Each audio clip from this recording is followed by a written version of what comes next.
is unlimited. You cannot compare God and human being. So how can you make God into an image and restrict the image of God? Restrict him to an idol. It's insulting God. So that's the reason, that's what the scriptures say. That he has got no pratima. You can give him attributes, but don't give him an image. Hindu scripture says that, Christian scripture says that, Quran says that. So now do you agree that even for concentration, making idol of God is wrong? Could be. Could be, not yet sure. Not yet sure, huh? Your scripture says don't make, your Pandit says make. So do you want to follow your Pandit or your scripture? The scriptures. And I'm giving you a reference, I'm quoting in Sanskrit. If you don't know Sanskrit, go in the dictionary, open a dictionary, Pratima, you ask your Pandit. There's a person, joker looking person wearing a cap and a coat and a tie. He is quoting scripture, is it right? If you can't find the book, you can go to our center in Bombay IRF. We have all these scriptures. So I am trying to get you closer to your scripture. So now are you convinced that idol worship is wrong? See, my question was, what about millions and billions of people who are following Hinduism and Jainism, Brother, Buddhism? Millions of Does billions. that exist or not? Okay, I agree with your thing. We should not do idol worship. But my question is, what about millions and billions? They have sentiments.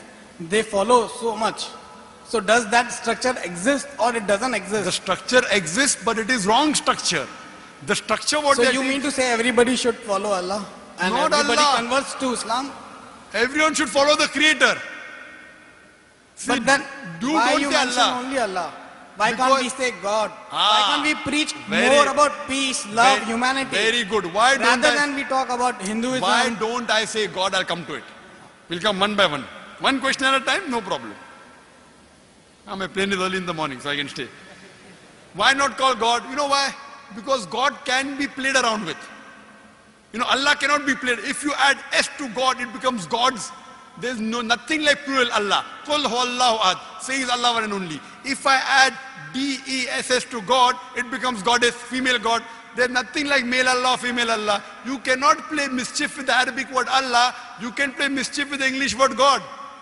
If I add father to God, becomes Godfather. He's my Godfather, he's my guardian. There's nothing like Allah Abba or Allah Father in Islam. If you add mother to God, becomes Godmother. There's nothing like Allah Ammi or Allah Mother in Islam. Allah is a pure Arabic word.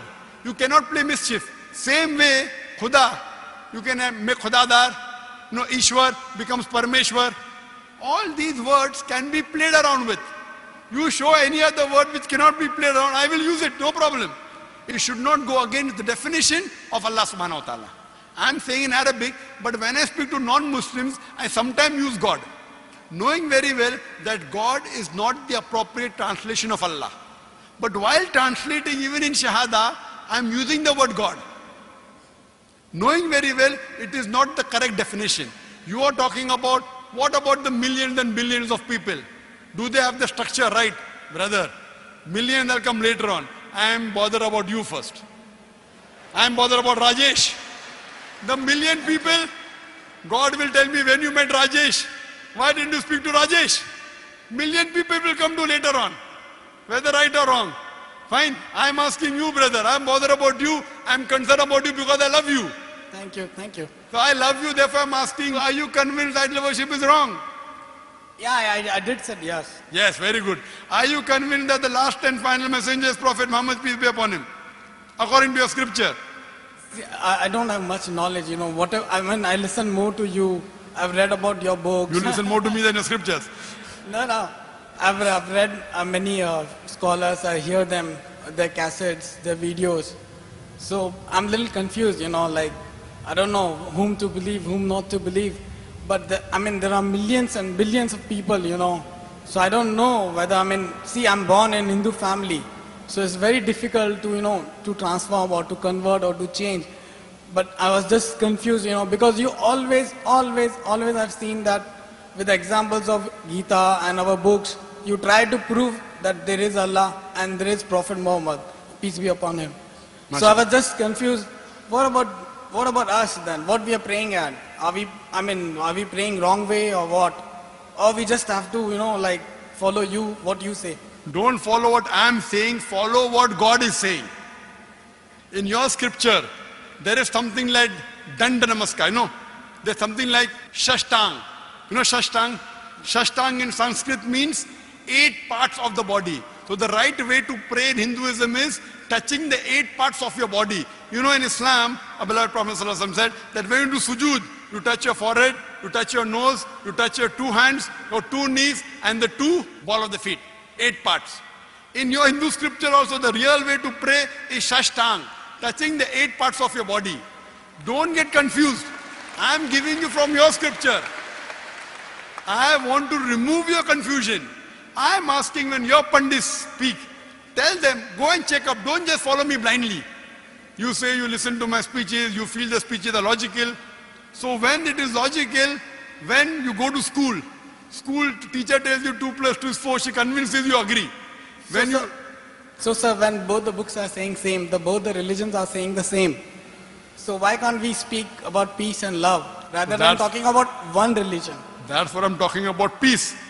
The peace and love says that follow one God who is your creator. If you want to get peace, you can only get peace by following the commandments of one creator.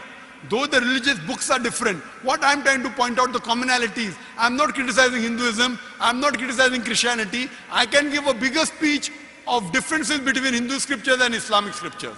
I can give a bigger talk and a longer speech on differences between Bible and Quran. But my aim is not to spread enmity, my aim is to spread peace. So because my aim is to spread peace, I am taking the commonalities and telling you the common point of both these religions, both these scriptures is believing in one God. I am trying to spread peace. That's the reason you find Islam means peace acquired by submitting your will to God. The ultimate peace is not only no war. No war, no fighting is only temporary peace. The ultimate peace is peace of mind, peace at heart, and peace in the next life.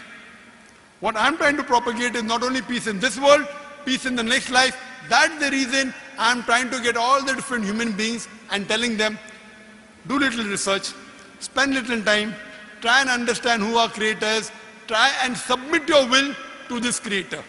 What I request you to do is submit your will to Almighty God. Follow the instructions of the last and final messenger, and then inshallah you'll get total peace. Thank you. Hope that answers the question.